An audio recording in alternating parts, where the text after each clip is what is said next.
จิตชื่อบาสรางเลิกอยู่ทุกหมู่ทุกนามอันความองค์เกี่ยวจะเป็นใจเดียวปราศสีทุกสิ่งประสงค์สมใจจากเส้นสมได้ด้วยสามัคคีคิดใดเจ้าบ้านทรงมีภูมิใจภาคดีและพระจอมสยา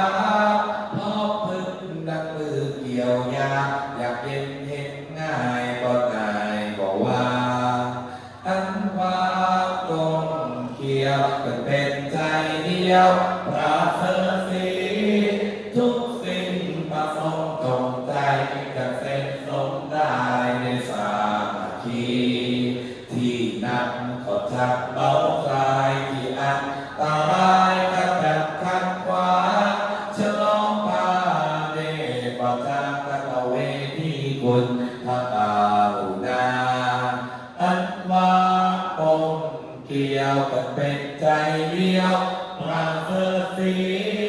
ทุกสิ่งประสงค์จงใจจะเสร็จสมได้ในสามัคคีสามัคคีนี่แหละรับเลิศจากชูชาเชิดพระศาสนา